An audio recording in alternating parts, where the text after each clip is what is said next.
Well, good morning and welcome to the National Press Club.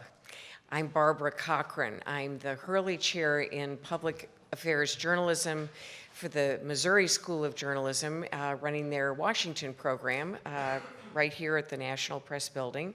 And I'm also the president of the National Press Club Journalism Institute.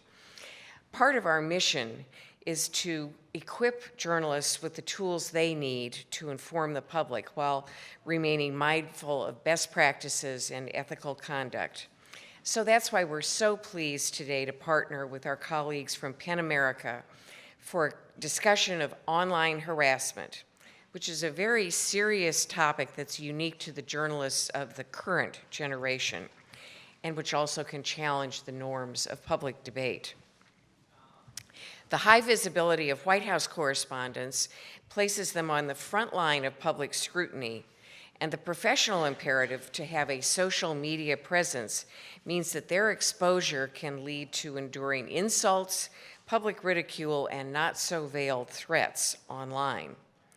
Here with us this morning to emphasize the importance of addressing the problem is Margaret Talev. She's the senior White House correspondent for Bloomberg and the president of the White House Correspondents Association, so we know she's got a very busy weekend coming up. Please join me in welcoming Margaret to the podium.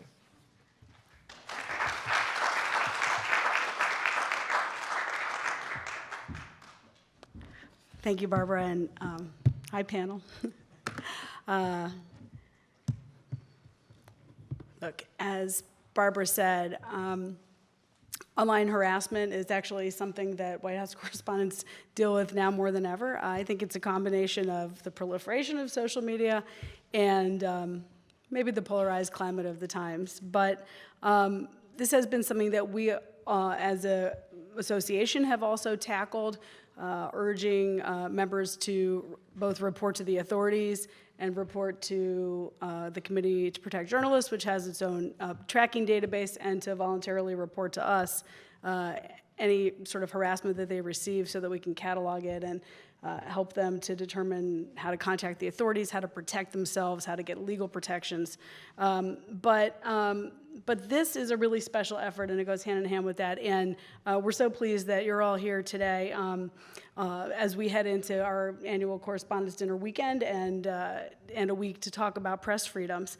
PEN America has this really unique role to play. You're kind of at the intersection of literature and of human rights, and have carved out a special role in working to protect freedom of expression in the U.S. and also around the world.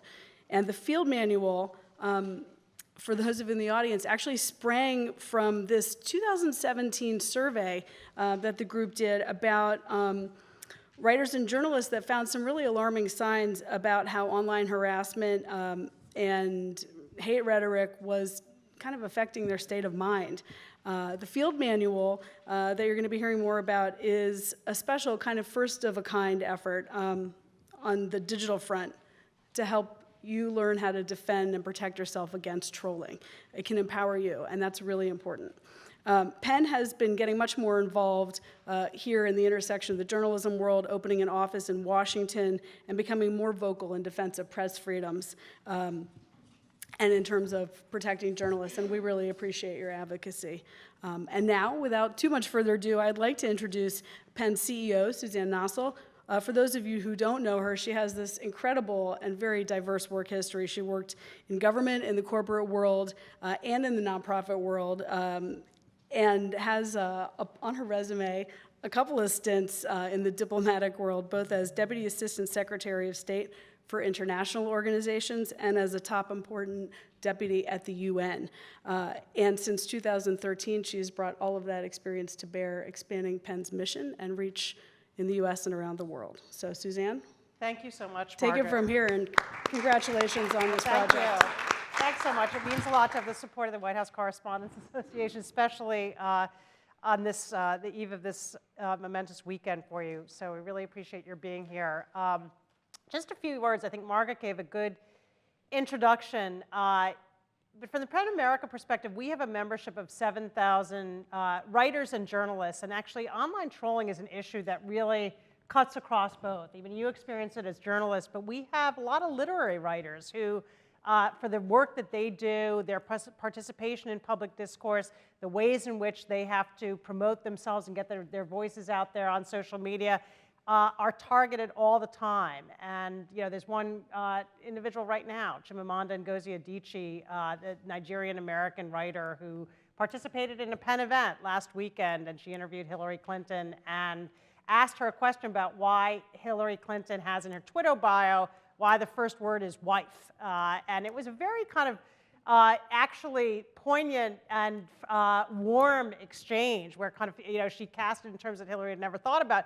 But Chimamanda has now been on the receiving end of an international kind of trolling campaign going after her for this question and accusing her of, questioning another woman's choices and betraying her own feminist identity. And it's been very intense for her over the past week. So that's just one small example of how this issue transcends both the world of journalism and of writers in the more literary sphere. And as PEN America, because of our unique membership footprint, we see ourselves, especially at this moment with so many attacks on the press, as a very important voice in that we think, journalists are doing their own work. Their work is to report and to expose and to hold accountable, which could not be more critical at this moment, but they need allies. They need others to point out the ways in which, whether it's our government or online harassers or the forces of bureaucracy in some cases, are going after and making their work more difficult. And so it's the role of allies, and as it can include writers and many others who need to rise to the defense of the role of the press in our society. And so we're proud to do that. This field manual, and I think you all in the room have a postcard on your chair that gives you the URL, is a brand new resource that we rolled out just this past week of comprehensive guidance and assistance for writers and journalists targeted by trolling, and not just individuals on what you can do to protect yourself, but also for employers, both of full-time staff and freelancers, their role and obligations when it comes to defending writers and journalists from trolling. And so we hope and intend that it will be a very valuable kind of constant reference point. Laura Maycomber is here for the PEN America staff. She really put this together in a remarkable effort over the last year, and we're very proud of it.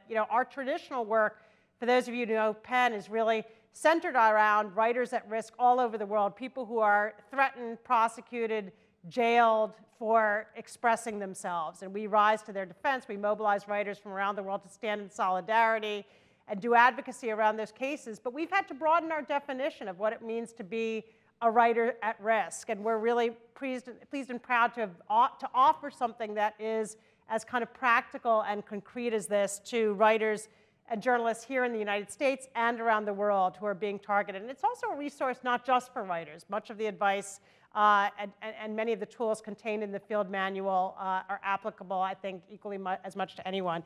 So with that introduction, I want to just quickly introduce this amazing panel that we have to discuss the issues of online harassment and trolling from a free expression perspective. So immediately, I'm going to introduce all of them, and then I'm going to ask them each to speak for just a few minutes about their own experiences in dealing with harassment and trolling, which I think you'll find very vivid and compelling and diverse. To my immediate left is Dr. Michelle Ferrier, who's the founder of TrollBusters.com, which is a rescue service for women, writers and journalists who are facing online harassment. She has 30 years experience in journalism and media entrepreneurship and is an associate professor at the EW Scripps School of Journalism at Ohio University.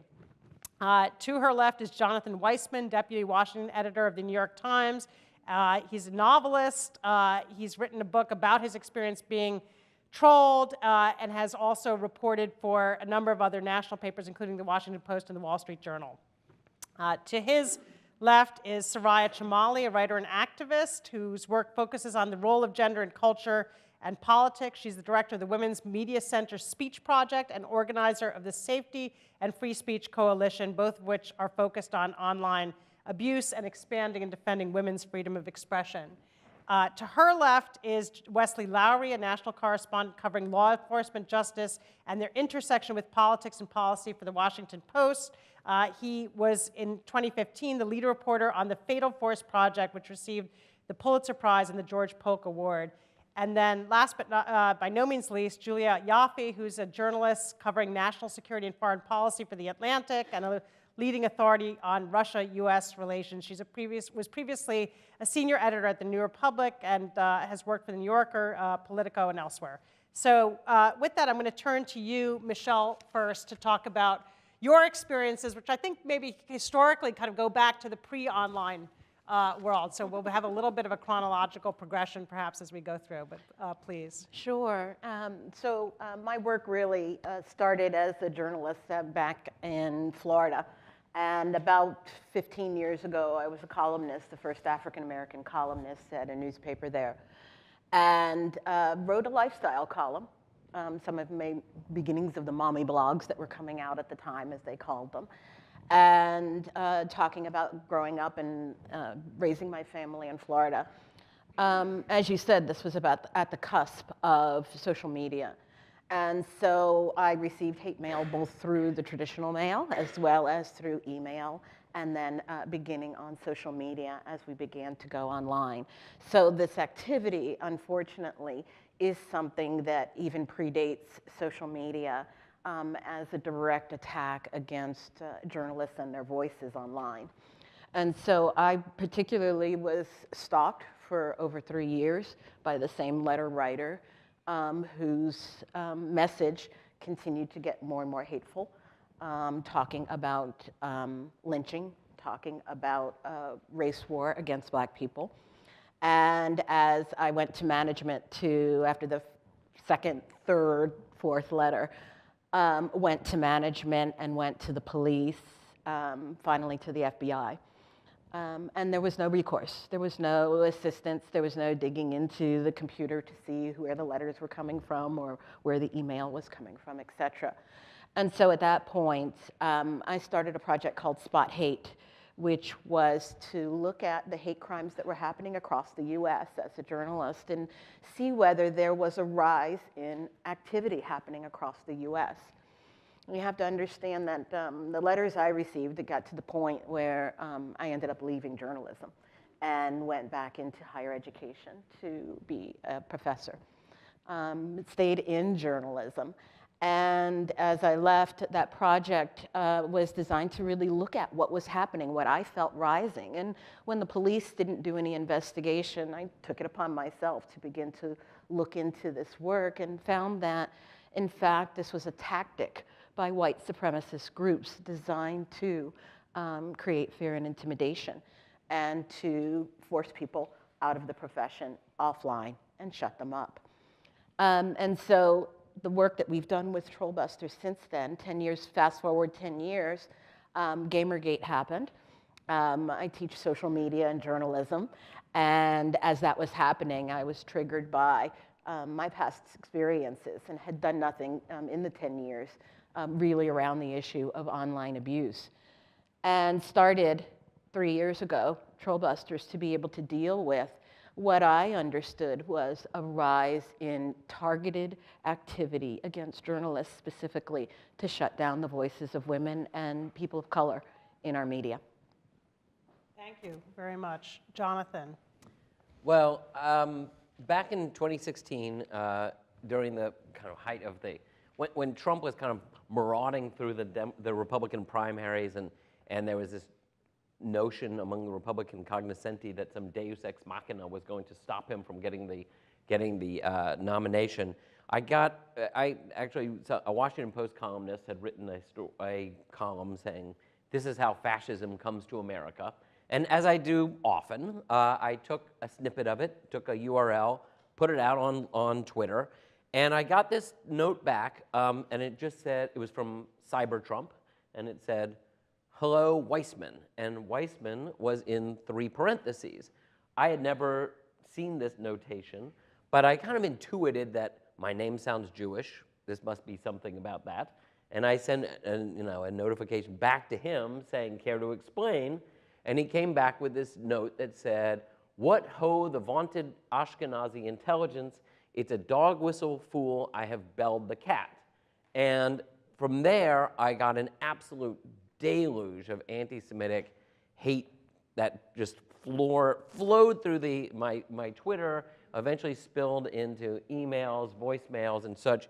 And as it turned out, the belling of the cat was actually a much more organized effort than I'd ever imagined, that these 3 parentheses were slapped on basically through a process that Andrew Anglin at the Daily Stormer organized to go after Jewish journalists. That there's actually a Google plugin called the Coincidence Indicator. Because it had such a bland name, nobody knew what it was. But if you download the Coincidence Indicator, I didn't know this, but if you do a Google search, you can't pick up punctuation marks. If you have the Coincidence Indicator downloaded, you can go and find these 3 parentheses.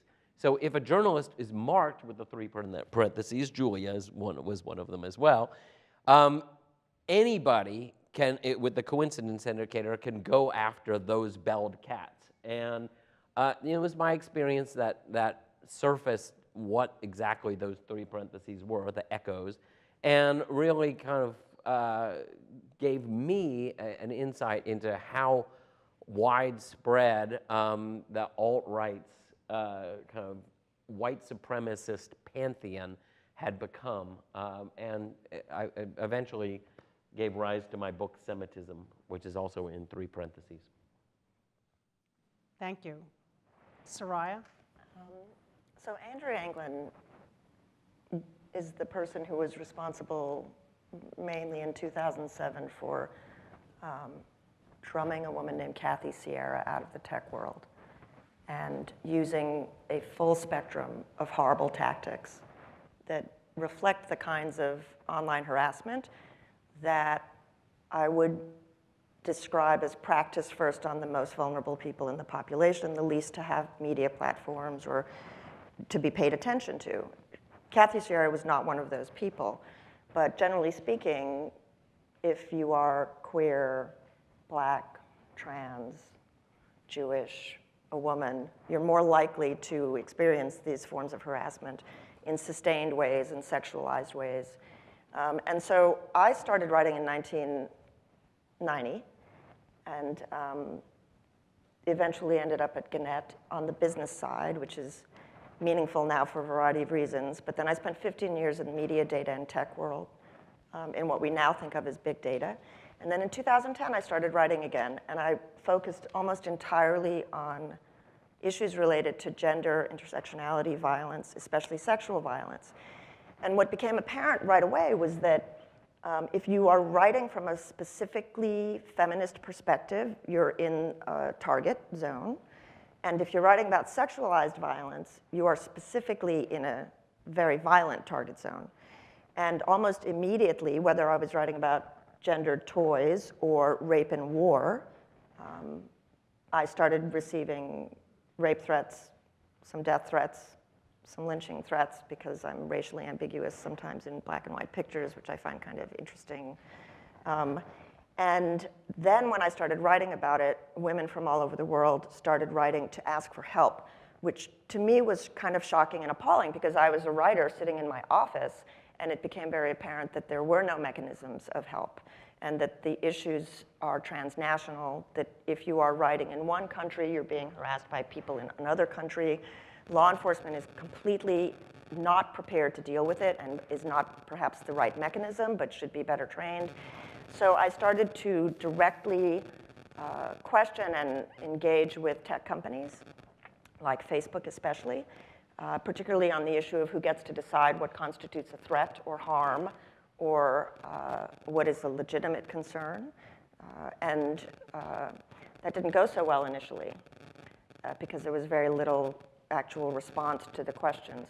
So I started a social media campaign in 2013, along with 2 other women, Laura Bates and Jacqueline Friedman, and it came to be known as the Facebook Rape Campaign. And essentially, we took all of these threats, all of these images, and at the time, the platform had a lot of rape pages and pages that made fun of domestic violence, and there were a lot of images related to these things, and we just showed advertisers that they were sponsoring this content. And 9 months of conversation didn't really go anywhere, but 1 day of tens of thousands of tweets did. So we worked out a resolution whereby women's organizations from around the world would work with Facebook to redefine some of these terms and to work with them, which they've continued to do. Other platforms have responded in different ways to varying degrees of success. But the reason why I think some of these issues are particularly vitally important to understand right now is because all of the language that goes into this harassment, the words that we use, the codes that people use, is being pushed into algorithms and machine learning. And the algorithms and machine learning that's happening are normatively being defined by English, by the experiences of the people who are building the products, whose values imbue them. And generally speaking, whether you're talking about Google or Wikipedia or Facebook or Twitter, we're literally talking about a lot of young white men who dominate in terms of experience and epistemology. And that's a huge problem at scale. So the work that we do now is to try and raise awareness about this, talk about the way media frames the issue, understand that the work that Michelle did, for example, was really focused on canaries in the coal mine. One other big shift that I really want to mention is the shift from text to pictures. If you are a woman or a person of color, the harassment that you get is often in images, not words. So memes, pornography, videos, deepfakes, all of those are not captured in current attempts to solve the problem by looking at text. So. Thank you very much, Wesley.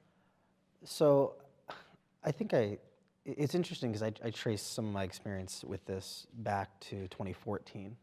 Now, prior to that, I had covered politics almost exclusively. I'd covered politics for the Boston Globe at a local level, in the state level, and then I'd moved to the Washington Post where I was covering Congress and national politics. And being a relative creature of the internet, I was used to the time when you would word something a little off and be deluged with partisan nonsense for a day or so, or when you'd get linked to on Drudge and that would bring whatever it brought that day.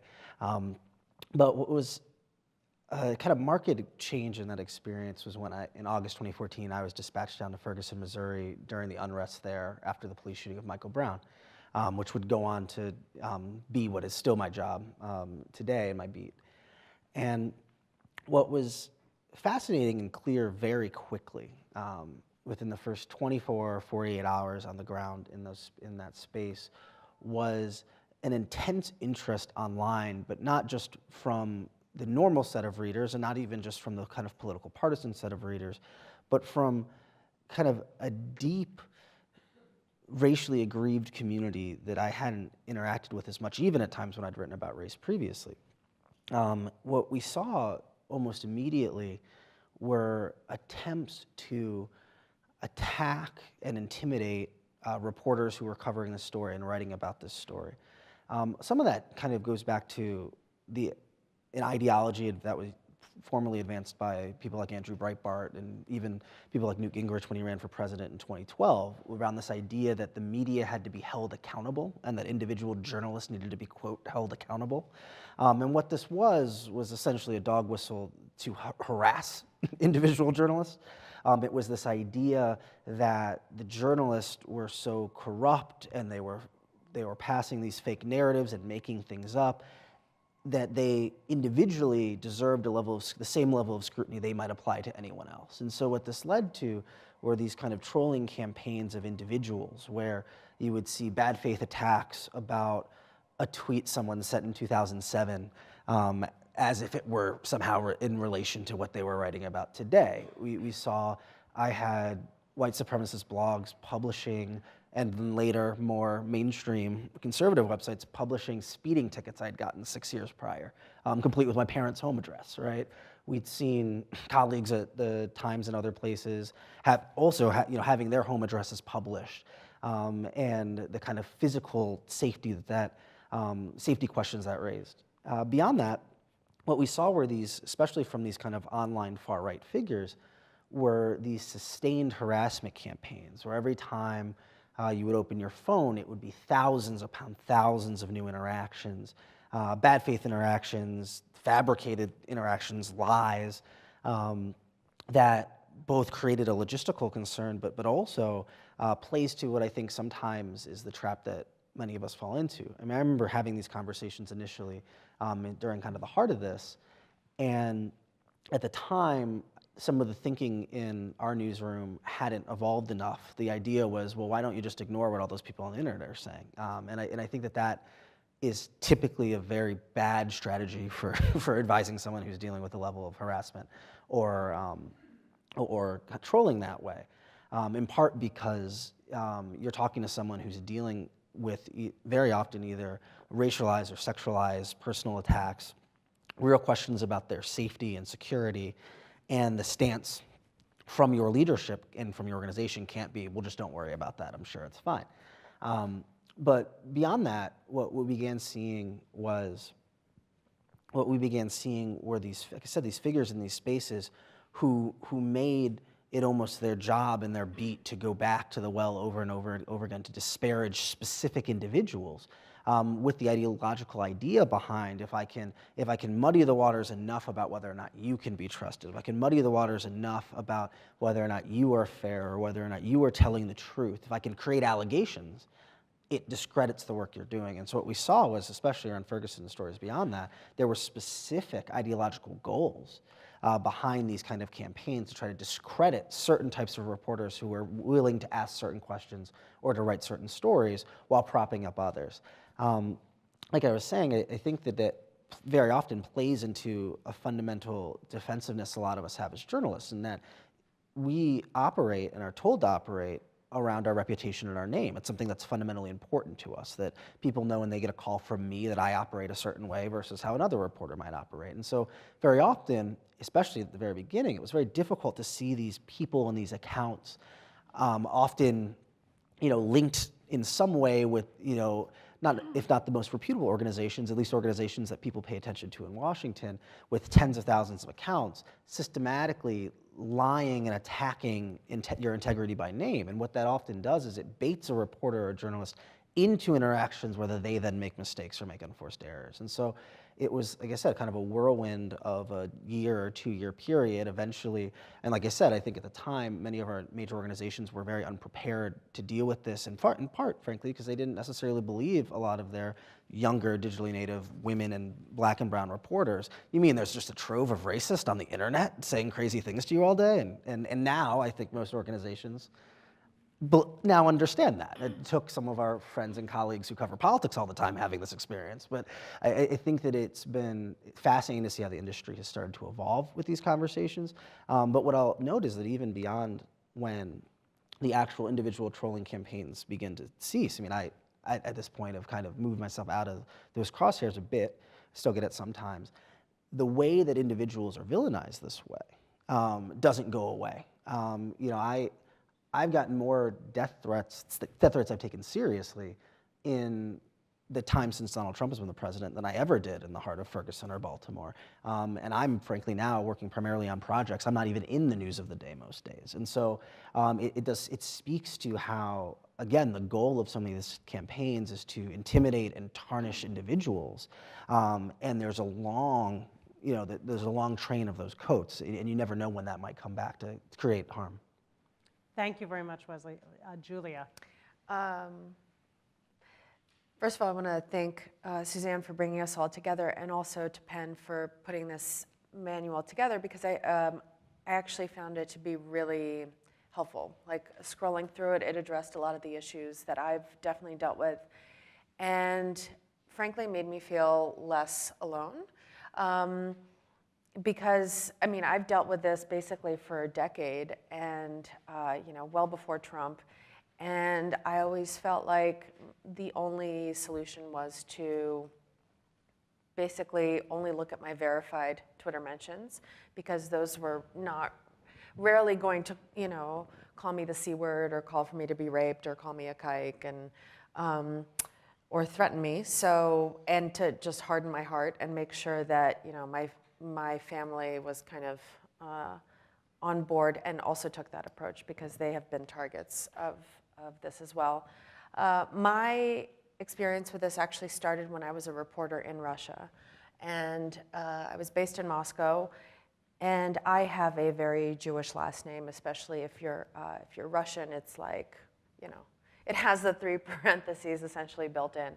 And before, Twitter and Facebook were widespread there, it was the comment sections. A lot of this was when the troll armies were really getting going in Russia, and they were sponsored by the Kremlin, and they would just pollute the comment section and just overwhelm them with, in my case, it was always, you little Jewess, like what could you possibly know about Russian history? You're Jewish, you don't understand the Russian soul. Forget that my family had been living in Russia for hundreds of years, and that I myself was born there. And then, fast forward to 2016 when I wrote a profile of Melania Trump for GQ, where I found that she had an illegitimate half-brother that she didn't know about, and she didn't like, obviously, that this was printed. I think she didn't sign up for this level of publicity and scrutiny.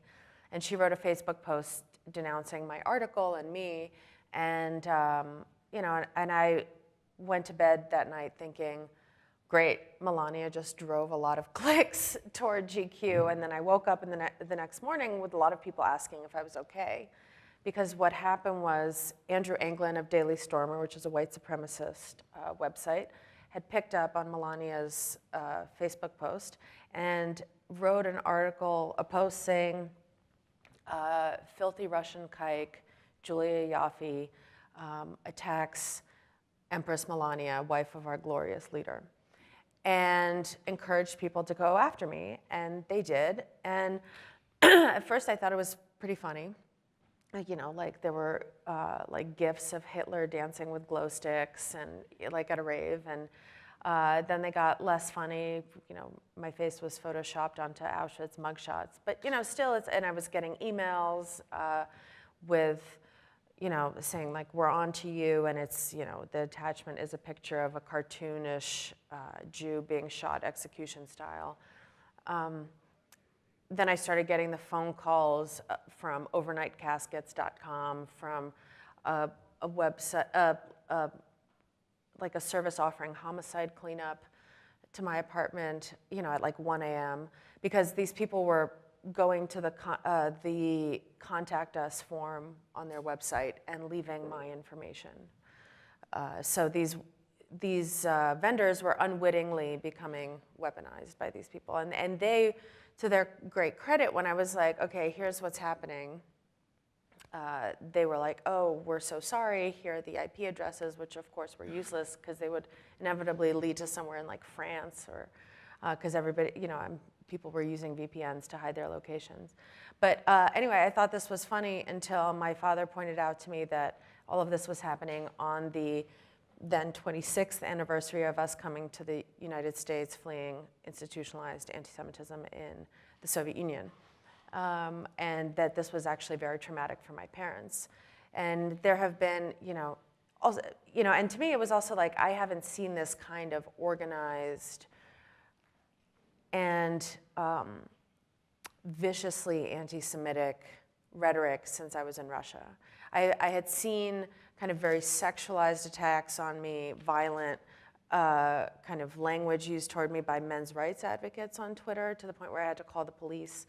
And when you call the police, you're sitting in DC, some like DC beat cop, very well-meaning, comes to your apartment and says, with the anti-Semitic stuff, he was standing in my apartment. He was like, "So who said this to you? And where were you guys when he said this?" And I was like, no, it was on Twitter." And he was like, "What is that?" And he says, "Well, unfortunately, we can't do anything until a crime has occurred." And they did open a criminal case for threats, but like nothing. It's basically nothing could be done. Condé Nast, which owns GQ, was trying to be helpful, to their credit, but it was also, I think, a lot of retired cops sitting in New York and being like, "Well, ma'am, try not to make any more Twitter today." And I was like, great, I'm in great hands. And and then going forward, you know, like my mother's medical license was posted. My little sister, who was then in medical school, had her Amazon account hacked, and somebody sent her an anonymous mask to her apartment in Baltimore. And when I went to my employer, what I got was, well, you know, you have said X things about Trump's family, so we can't really do anything because it'll make you look like you're thin-skinned. And I was like, all right, so I guess my only defense is my skin. My employer's not helping me. When my employer has helped me, it's useless. So my defense is my skin, and you know, just looking at the verified mentions and making, you know, when my mother's medical license was posted, I called her and she was like, F them, and you know, like it helps to come from the Soviet Union where you are toughened up, and she was like, there, you know, come at me.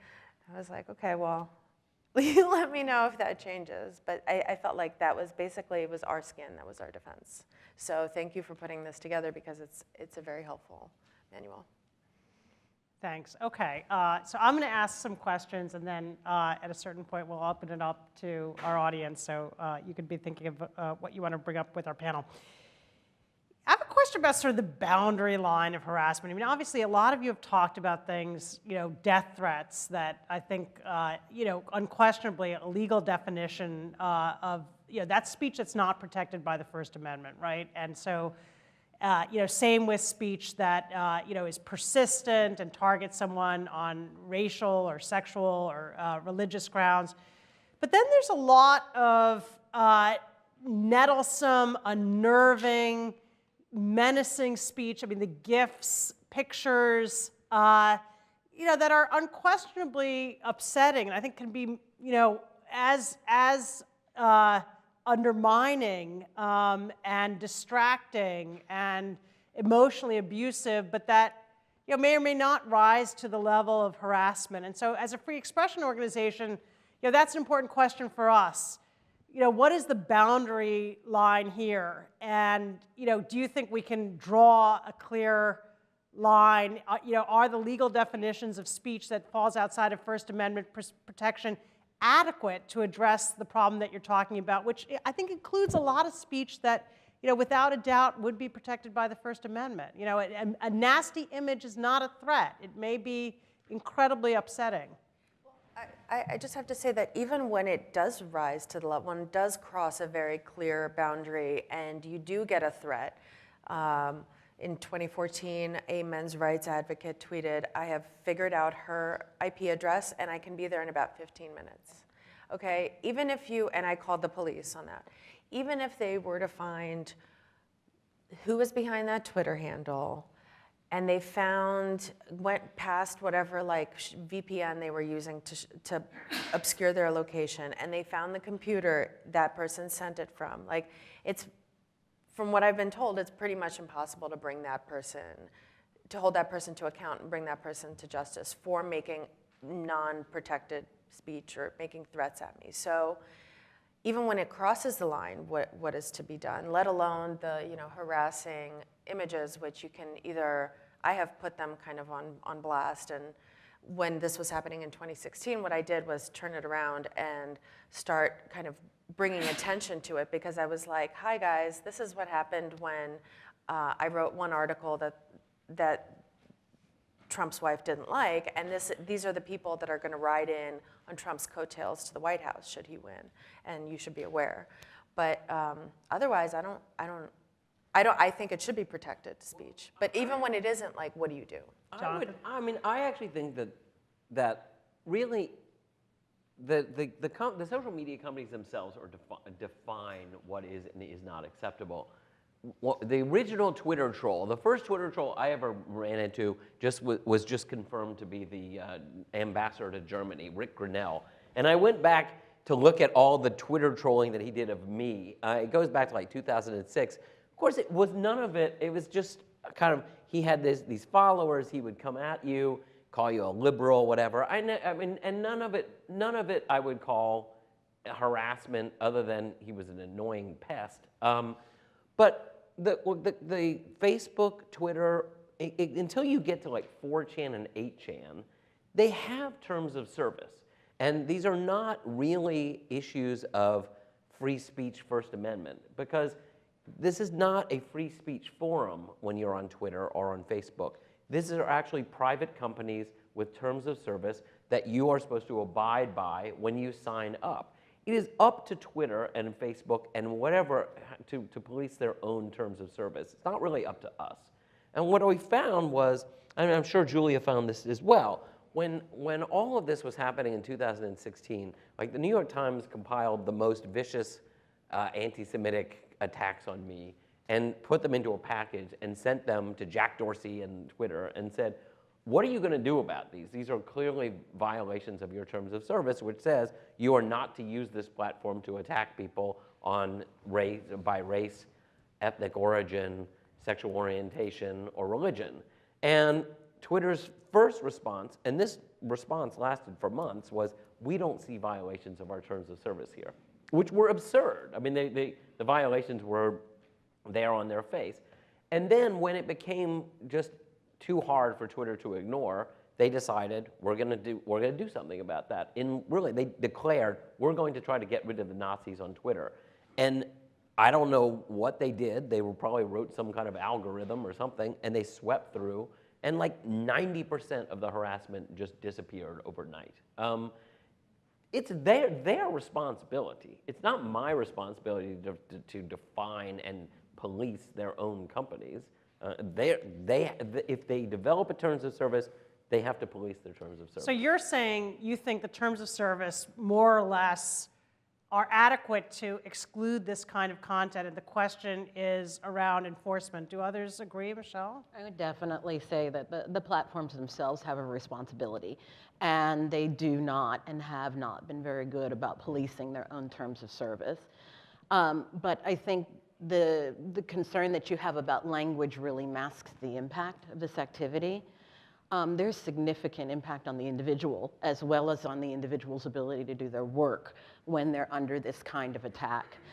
Going back to Julia, when a journalist is under attack like this, there is an isolation. Basically, it's like a pack mentality. And so you think about wolf pack. They go after the weaker members. They isolate them from their friends and family.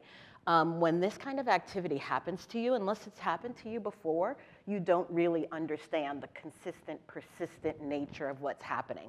50 tweets an hour coming at you, 100 tweets an hour coming at you. There's a chilling effect that happens on both the individual journalist as well as their ability to be able to continue to gather news and do their work, and a silencing effect that happens. And so the work that this trolling activity is doing is creating that hostile environment that makes them wonder, should I write this story? Should I go talk to this source? Maybe I don't want to use this word.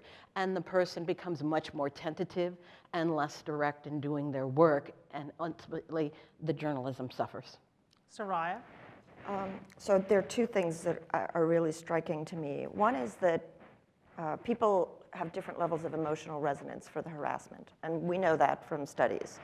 And if you have to be hypervigilant offline, chances are you are more sensitive to these threats online because you have legitimate concerns. So studies show that this harassment is much more resonant for women, and we know that makes sense because it's a corollary to street harassment. You have to pay attention sometimes to street harassment because of the underlying threat of rape, or you have to pay attention to the fact that maybe you're being surveilled by the police, so you're worried about surveillance online. And so the emotional resonance has to be tied very clearly to our ability to do this work. But the thing with the emotional resonance, it is the driver of engagement. And engagement is the profit model of these platforms. So harassment, fake news, all of it generates a lot of engagement, which turns into behavior, which is how companies make money. So you can monetize infinitely this form of harassment. If you're in Twitter, for example, and Leslie Jones is being harassed, you can take that entire, like, harass her, don't harass her, and turn it into a moment that's like Twitter responds to racist harassment of Leslie Jones. And so until we directly address the profit rationalizations, it's very difficult to talk about what companies can and can't do. And they do have guidelines which we constantly confront them on, constantly, and they do often come down to interpretations of words and the difference. I mean, if you are a guy writing guidelines and your chances of being raped are 1 in 70, which usually happens when you're a child, not an adult, but you're a woman and your chances are 1 in 3 to 1 in 4, you're going to interpret a rape threat differently. So the question comes down to how diverse are your organizations, how many different types of people with different life experiences are contributing to your understanding of the problem, which is a huge impediment, and that's true in our own media organizations. The big disconnects between senior management and diversifying pools of people producing media, and we see that in the tech world too. So what do you make of Jonathan's story, though, where when he felt like they finally took it seriously and went Yes. after it, They can do it that at subsided to a 90% of it subsided. Is that, That can happen at any point. It's not a First Amendment issue. Private platforms. I mean, during the election, at one point, people were sending me a lot of images of Hillary Clinton with the word cunt. And they were like, why is this not being taken down? This is harassing, it's abusive, it's intimidating women who are supporting her. I mean, you posted in support for her, and you would be sent these images. Now, those images were allowable. But similar images of men using the words kike and nigger were not allowable. Now, when you sit down at a table and you say, okay, can you explain this to me? It comes basically down to someone making a decision as to why one is allowable and one is not allowable. One is harassing and one is not harassing. And the other thing, too, is because growth is coming from emerging markets, not from the United States, we're a free speech outlier. Right? Everything that Julia just said is not relevant in many other countries where there are laws, where they prioritize dignity, where they have a different understanding of privacy and safety as human rights, not as consumer function and features. They're having different conversations, but if you have to be debating every single word at a granular level, which is often what we are doing, and which I still maintain is important because of the machine learning that is going on, it becomes exhausting. But no doubt about it, it is their decision. They make these decisions. They can flip the switch on any of this content at any point. Whether they should be doing that is a whole other issue, too. So in Germany, they have a new law that went into effect in January to target hate speech, and it imposes potentially draconian fines on social media platforms and requires them to take down hate speech within 24 hours, and then if it's an ambiguous case, where there might be some debate, they've got 7 days. But if they do not pull it down and it is adjudicated to be hate speech, they will face daily fines. And there's a lot of concern in the free expression community about this, that the companies are just going to err on the side of pulling down anything that might be construed as hate speech. And to your point about the subjectivity, which I think is a valid point. I mean, this content looks very different depending on your lens, who you are, how vulnerable you are, what your life experience has been. But that could be a recipe for taking anything that anyone might define as hate speech and erring on the side of caution to take it down. Is that an approach that we would advocate, Julia? So because I'm a journalist and not a policy person, I don't talk about solutions. I vividly outline the problem. But let me tell you about two kind of what I see polar opposite kind of responses. So when this was happening on Twitter to me and Jonathan, I found that I had to manually myself report hundreds of users. I mean, I couldn't do hundreds, so I was just like the ones that I just felt like, somebody tweeting a Nazi flag at me. For example, I report that user and I get an automated response immediately saying, we're going to look into it. And then like 20 minutes later, another automated response comes in and says, we have found that this does not violate our terms of, our user terms. And with that particular one, I was like, are you kidding me? So I wrote back again. But again, this is like my time. And time is money, time is work, time is things I could be doing other things. And I said, are you kidding me? I am an obviously Jewish journalist, and somebody's tweeting a Nazi flag at me, how does this not violate this, and I cited a chapter and verse, like this specific part of your user, and then I got a human response saying like, sorry, our bad. But that took a hell of a lot of time. But their initial response is always like, we don't see it as a violation, which is garbage, okay? Flip side of that happened in Russia around the same time, I would say maybe 2014, 2015, when Facebook started just, I think, kind of similar to this German model, started just immediately shutting down the Facebook pages of people who got complaints lodged against them for inappropriate conduct.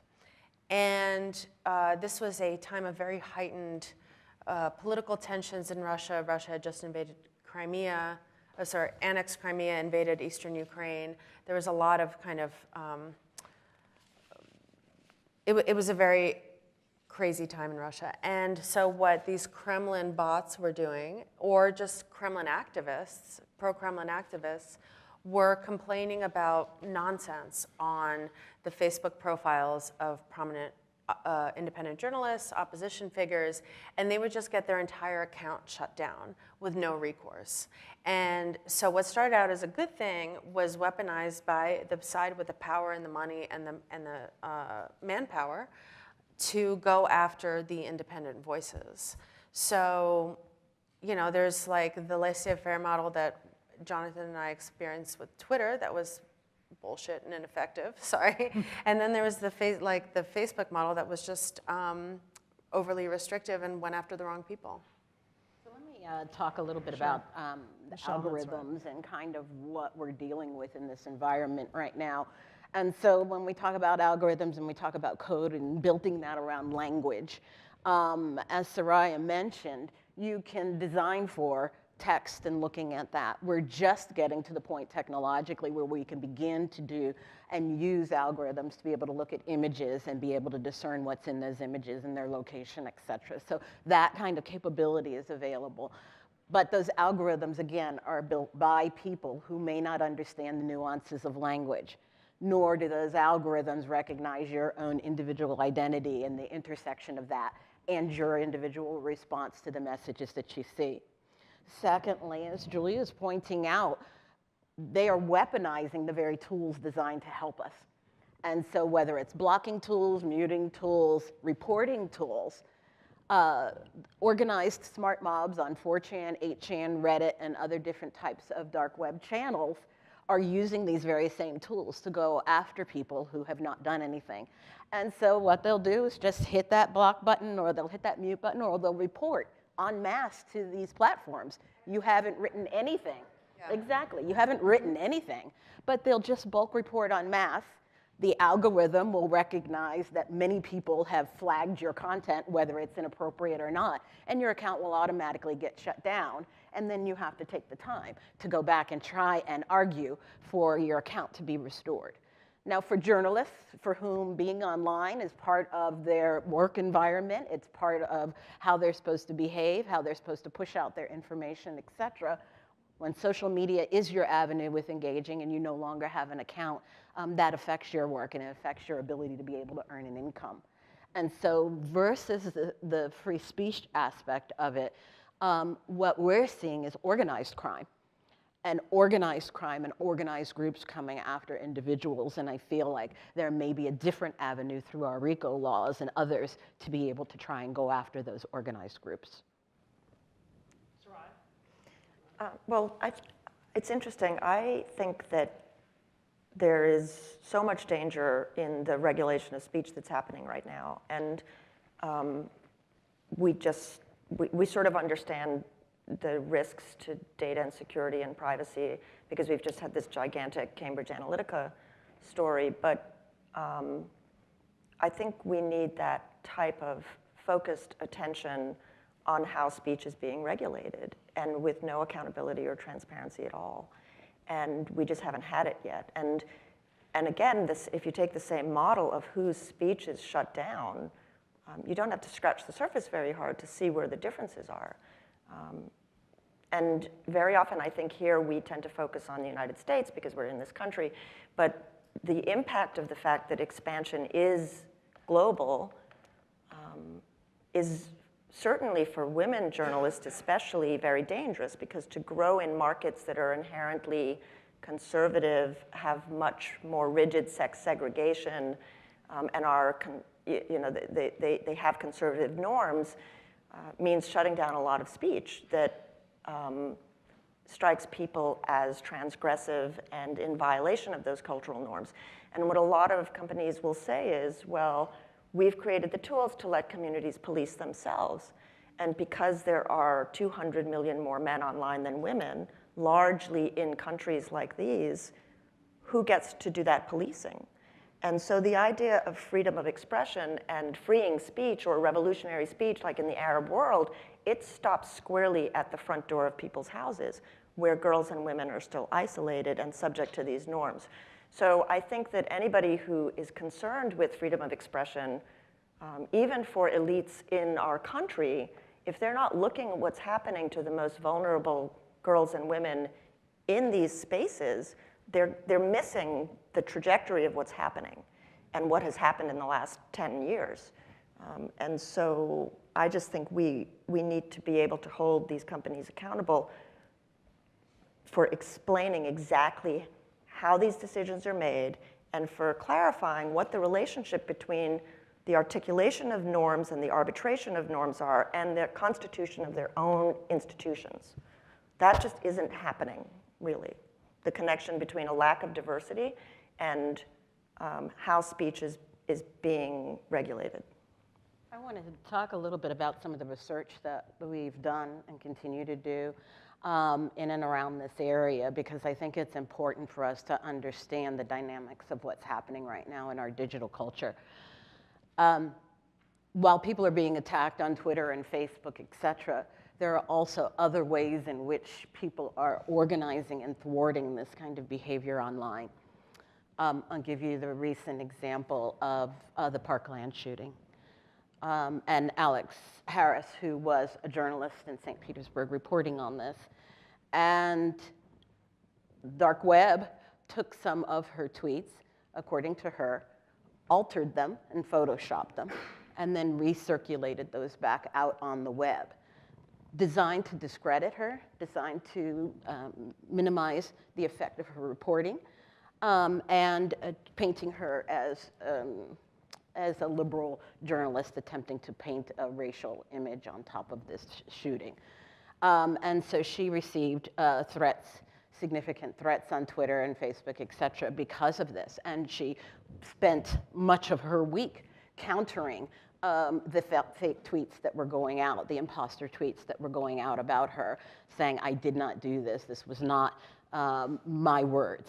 We're seeing that very same kind of dynamic happen often, where journalists are being impostered, whether it's through fake accounts or whether it's through content that's manipulated in a way to paint them in a bad light.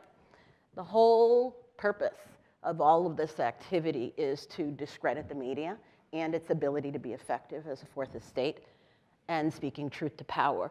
And so if these groups and smart mobs can create and sow confusion, if they can sow mistrust, if they can isolate and separate people and have them fighting amongst each other, they've done their job. Because then we don't get the deep reporting that we need. We don't have our diverse voices in the media. Because the attacks that we see are primarily identity-based. People ask me, are people attacking you because of what you're writing? It's not about what I'm writing. It's about who I am. Whether it's as a woman, as a person of color, as a Jewish person, or any other kind of distinct identity. People are primarily coming after you because of identity, and then secondarily because of what you may write. But the whole purpose is to shut down diverse voices in our media and limit our ability to be able to speak truth to power and create change. So I'm going to ask one more question, then I'm going to open it up.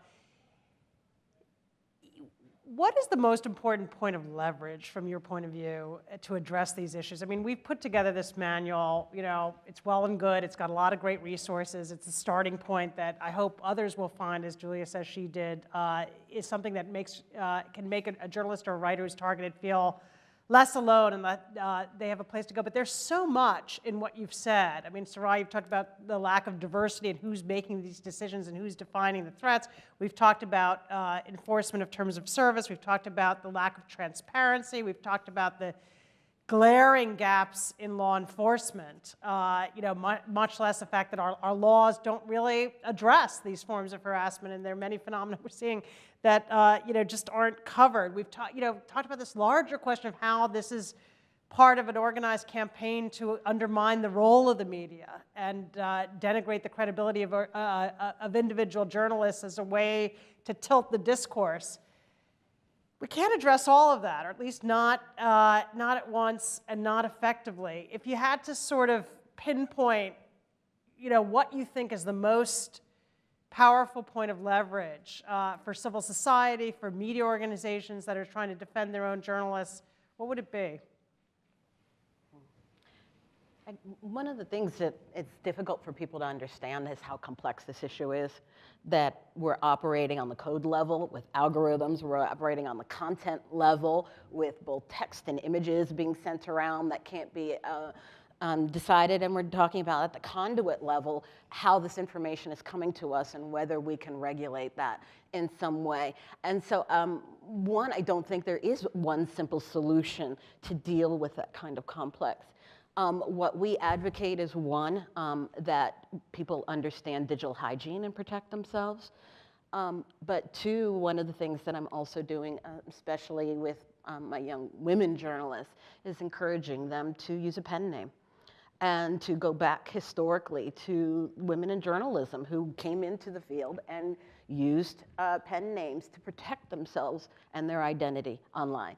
And I know that's, for journalists, we've moved from that to an idea of transparency and authenticity. But I think we have done that naive to the real physical dangers that we're putting our talent in. Julia, I can see that does not go down well with you. Well, I think and your manual actually suggested this, but also with the caveat of not just that, you know, reputation and transparency is important, but also it is your bread and butter as a journalist, and also I want people to know that it's me, that I'm writing this. I don't know, I think that's dangerous.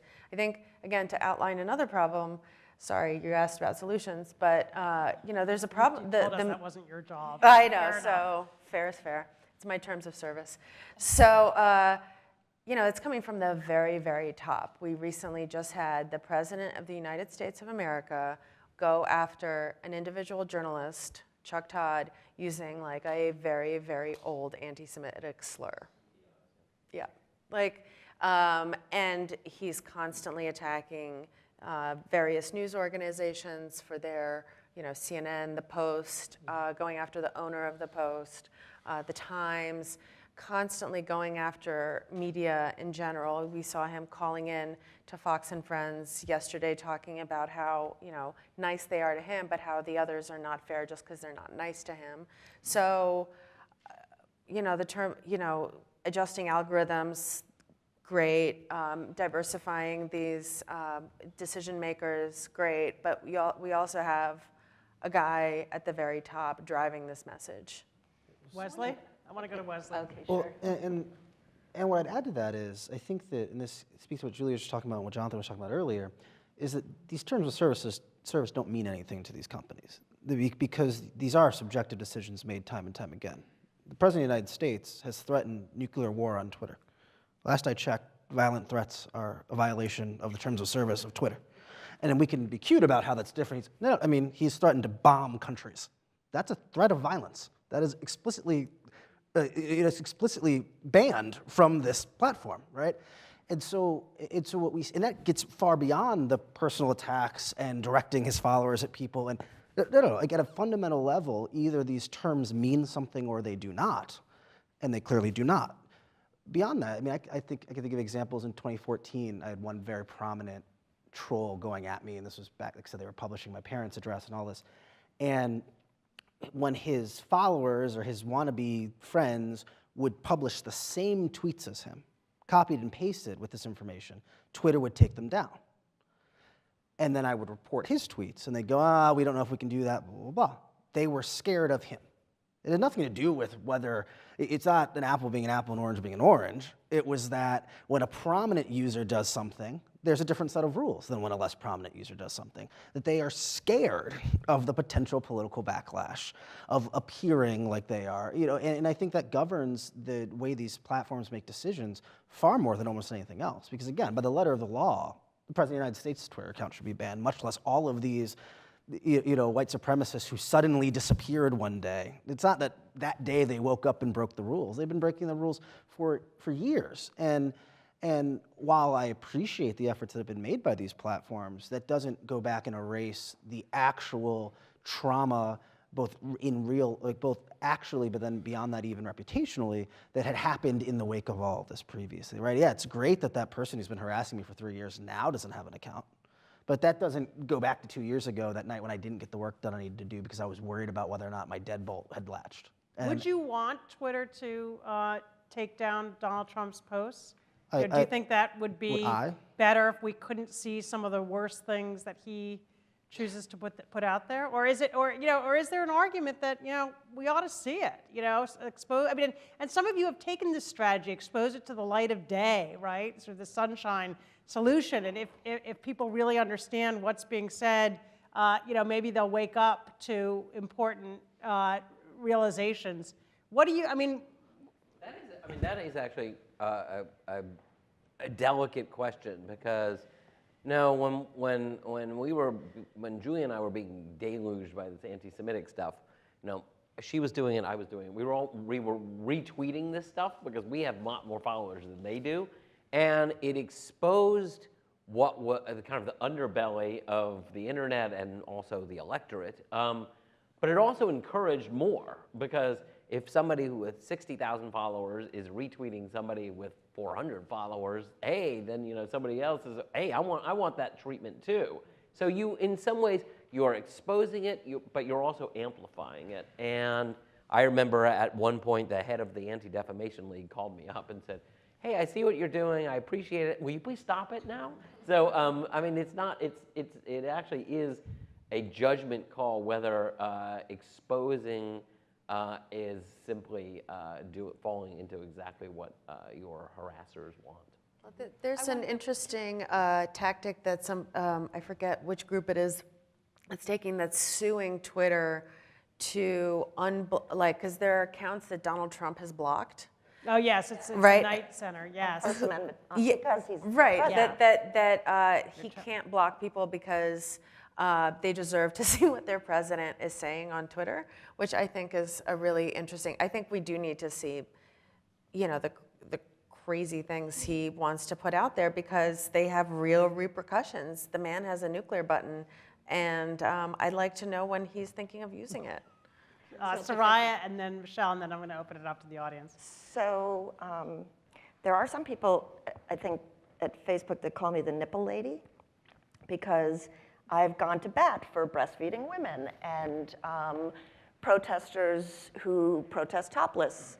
For example, women who were involved in a protest outside of a cathedral in Colombia who were topless for political reasons. Women who are protesting exploitation and environmental harm in Nigeria. They are not there to be provocative sexually, they're not pornographic, they're not obscene, they are making a point about embodiment and exploitation.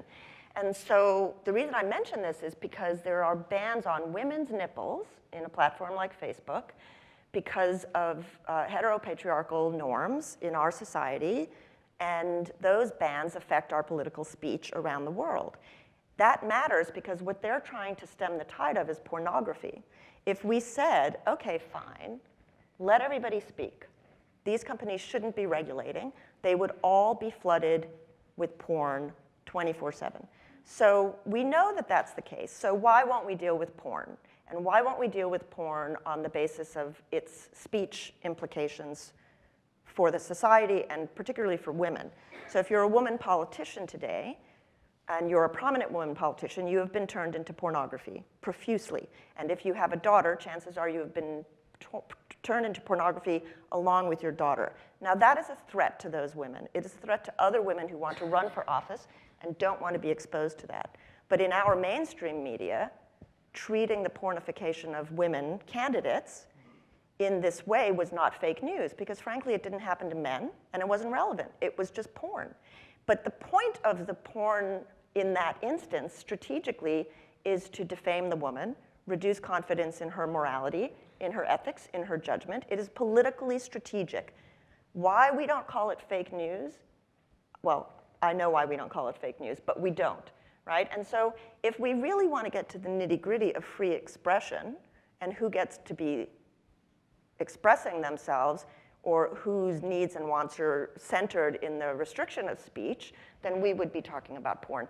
And porn is a fire hose, and it was the first deep fake, right? We're talking about putting, words in Obama's mouth in a BuzzFeed article, but in fact, deep fakes are all started in porn. Right. And we're headed that way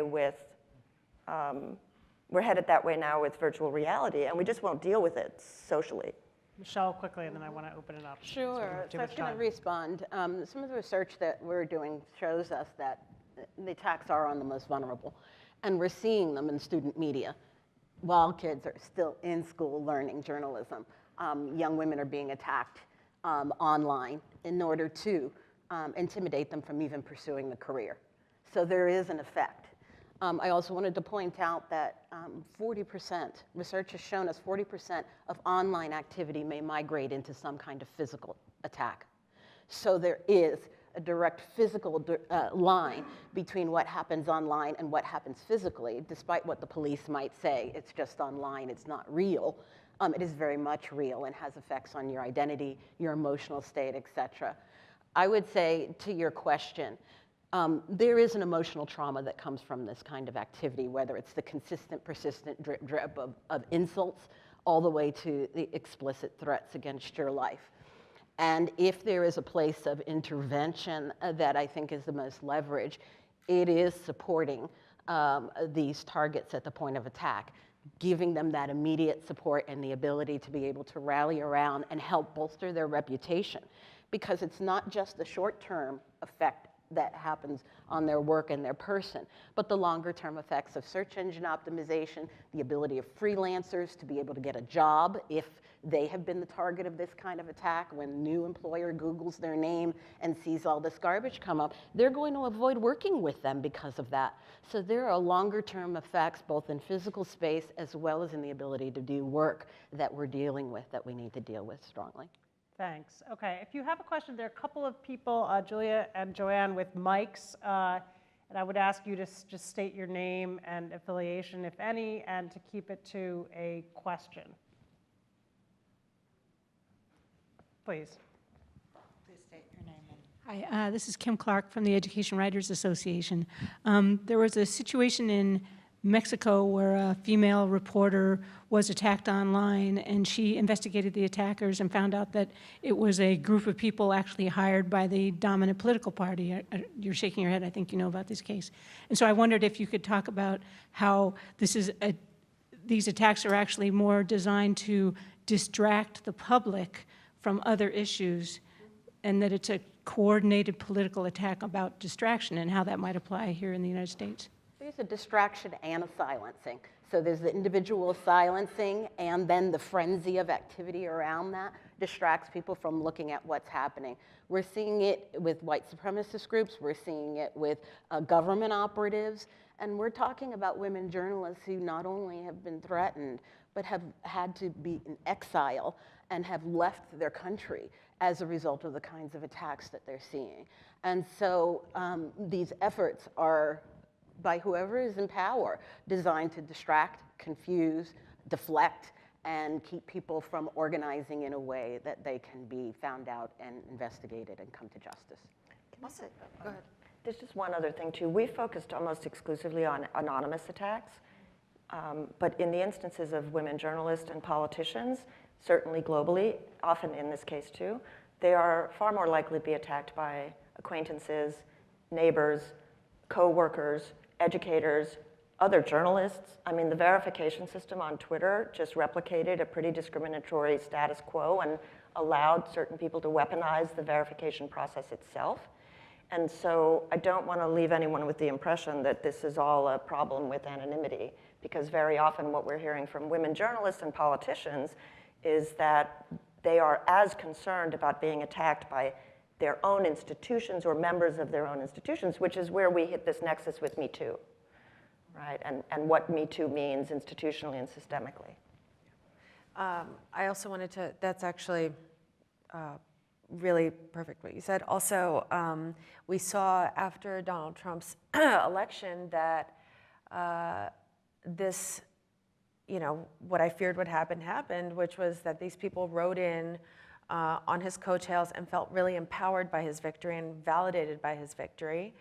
And what started happening for, I would say, the next year, I don't know if it's abated, I'm just on Twitter less, but anytime a journalist, and often a female journalist, said something that the Trump Twitterverse did not like, what started happening wasn't threats or wasn't harassment. It was, hey, CNN, hey, The Atlantic, fire her, and it would become amplified through these these pretty organized mobs, and they would tag CNN, they would tag The Atlantic, and say fire her, fire her, fire her, fire her, and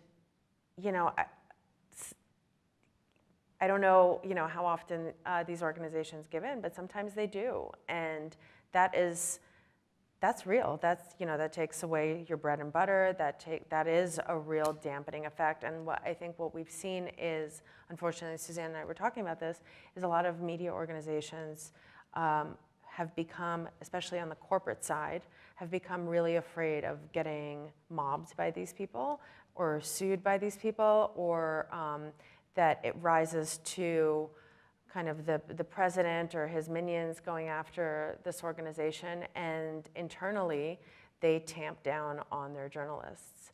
And it creates that, and nobody sees it because it's inside the house, it's inside the family, and God forbid you should go and expose that dirty laundry because you'd get fired anyway. So it's a real problem. I want to go to some more questions because I think we have about 10 minutes. Are there other? Yes, in the back row. Jim Wolf, formerly Reuters. There's a mic right there. Yes. Hi. Jim Wolf, formerly Reuters. I wonder if there's been any discussion of possible joint approaches to this by news organizations, in which any and all news organizations that have concerns about maximizing their leverage and power and persuasive abilities could deal with the platforms as well as with law enforcement and some of the other actors whom you mentioned. But I'm talking about a concerted effort on the part of the press to deal with these issues where it crosses over and takes the form of threats. Yeah, I mean, I don't know if any of those who are at news organizations might comment on what you think the appetite for that may be, as news organizations have kind of woken up to the seriousness of the issue, which obviously some of you were describing how in early days it really was ignored and overlooked, and I think perhaps now it's risen to a level where there's more concern and more engagement. But do you see a banding together to approach Facebook or Twitter to do more to address these issues? I mean, speaking from the New York Times, no. I mean, the New York Times, I think the Times is concerned about attacks on its journalists, and there have been kind of spotty outreach to social media platforms about this, but there certainly hasn't been any effort that I've seen to ban with the Washington Post or other major news organizations in some kind of concerted way. Nor have I really seen any effort to try to figure out an institutional response. I just haven't seen it. I mean, as Julia said, we get changes in our social media guidelines often, and I think that some of that is driven by kind of lay low, let your writing speak for yourself, and minimize your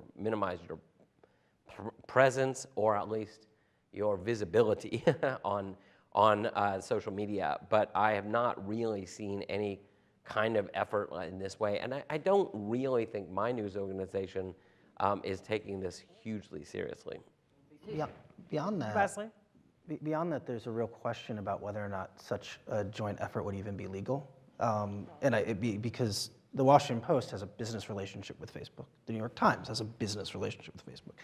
That there are antitrust laws. I mean, and I've had conversations with leaders of newsrooms specifically around the changing of the Facebook algorithm, and where there was massive concern very recently of whether or not this was going to gut revenues of local news organizations. At the same time, organizations who felt they were not empowered to work together to yell at Facebook about this because they would be sued out of existence.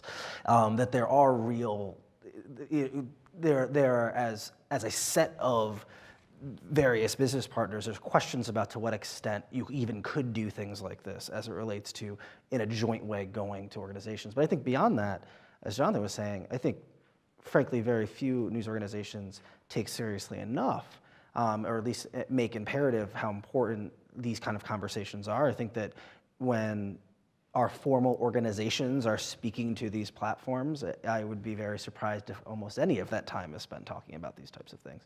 They're going to be talking about a whole different set of issues. I talk about this in my... All right, a couple of quick comments, and then I want to try to get to one more question before we're going to have to wrap Really up. quickly. So Thanks. through Trollbusters, we support journalists with just-in-time rescue, but we also do consulting.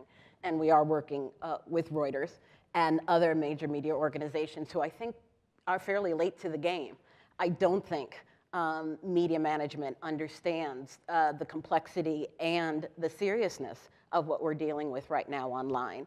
And so I'm working with those organizations to look at internally how they can better assess and monitor what's happening with their talent, and then also to develop the strategies, whether it's internally to support those teams. Some of these organizations, even their IT folks, are not even aware when these types of things are happening. And so that's an indicator that they have not been aware of these kinds of things. And so what we've been doing is really working with them on training, as well as in understanding the dynamics of what's happening right now, and hopefully maybe getting them together to collectively go to these platforms and advocate for a better place, because they focus. Celebrities are their primary target because of the engagement and because of the way those fan bases operate. Journalists are their secondary target because of the way we organize our audiences online. I think collectively we can at least provide different avenues for journalists to be able to report this kind of behavior, because the smart mobs operate knowing how news organizations operate and how the businesses operate. And I've had to deal with people who've been attacked on a Friday evening and are reporting electronically and getting automated responses and can't get a response until Monday morning from the platforms. And so they're dealing with crap all weekend long. So that's the kind of thing that we're dealing with and hoping to work with organizations to solve. In the front row. I think there's a mic coming. Thank you. My name is Risham Wasim. I'm a visiting fellow with the National Endowment for Democracy. I'm from Pakistan. I had a question that, do you think there's a connection between this heightened climate of disinformation and the increased online harassment? Because in many cases, the media, the journalists get blamed for fake news and disinformation, but they're also the victims of it. And globally, we've seen in many countries, governments are gonna use the excuse of fake news to regulate and curb the press freedom. And do you think that kind of adds to the problem of online harassment for journalists in this country specifically? It is a tactic. Yeah. It is a tactic used globally. This is an issue that is used regardless, and the goal is disinformation. I don't call it fake news because it's all part of the larger complex. It's designed to confuse, it's designed to isolate and separate people, it's designed to keep them fighting among each other and not fighting against the larger regimes in power. Soraya? So what I find really interesting is that we tend to think of identity in terms of individuals, particularly when if you think about gender, though, we live in a structurally gendered world. And so spaces are masculinized or feminized, and their cultures are sex segregated. That's certainly true in the news. So 68% of writers in politics are men, 93% in sports are men. That affects the way the news is produced. But what I find interesting about disinformation, particularly the abusive use of disinformation by government entities or by bad actors in institutions, is how feminized it is. So what's happened, I think, is as women have moved into news, it's become more entertainment, right? So women were not taken very seriously as news makers in the 70s and 80s, for example. And you could see that in parallel with the shift towards a celebrity entertainment kind of news culture, right? But what's happening now is that the vulnerabilities that women encounter in real life are in fact institutional vulnerabilities. So misinformation is a reputational harm. Networked violence is a form, I mean, the closest linguistic parallel is actually neural maps of gossip, which we associate with women, not with men, right? The way information travels, the way it's used to control conversations or to portray people. And so a lot of the digital security experts that I've worked with in the last 10 years have come out of the grassroots violence against women movement to create safety nets that bring together law enforcement, institutions, Facebook, Twitter, all of these companies. The National Network to Domestic Violence does that here. And all of us work in a coalition that works with the Digital Rights Foundation in Pakistan. And so we are working internationally at grassroots level to look at surveillance, to look at privacy invasions, to look at impersonation. That's all form of misinformation, right? That's how misinformation bubbles up. But we tend to divide the public and the private along masculine and feminine lines. So if it happens to men, it's public and political. If it happens to women, it's personal. And people in newsrooms today are being treated the way women have always been treated. Oh, you have a safety problem? You better take yourself out of that issue. Don't walk down that street. Don't dress that way. Your skirt's too short. And that's the way journalists are treated in these institutions. I mean, I also consult, and by and large, institutions are like, it's your personal problem, we'd like to help you, we'll talk about it a little. And oh, we just hired this security firm. And yes, they're ex-New York policemen who know nothing about the digital world at all, and who come to journalists and say, so what are you going to do about that problem? Oh, it's a rape threat? Don't pay attention to it. So I think the degree to which we can think of our institutions as gendered in meaningful ways for the purposes of security and free speech, it would help us a lot. And that is totally global, because governments, when they want to go after journalists, they find women and they sexually compromise them. When political parties want to do that to women candidates, they do the exact same thing. So it starts off with the propensity in the culture to tolerate the sexualization to begin with, and the shaming. And then it filters up into institutions that are vulnerable because they're not paying attention. So, in putting out our field manual on online harassment, we wanted to put something tangible and practical in the hands of writers and journalists who are targeted. But it is clear from this conversation, and it was in our mind as we conceived this project, that it would also be a catalyst for discussion of the much deeper levels and systemic levels at which this problem operates, and the obligations of major actors, including employers of journalists, major news organizations, the platforms, to take it seriously and recognize the danger that it poses for our discourse, the manipulation and disinformation and discrediting that happens through these kinds of tactics. So there's a much bigger picture that I think this panel has really helped us to elucidate and unpack and begin to think about. So I hope for our audience, both here in the room and on the video, that you will take a look at PEN America's field manual on online harassment and follow our work and work with us and these amazing panelists in their own individual projects and their work as journalists as we continue to spotlight and catalyze solutions to these problems. Thank you very much.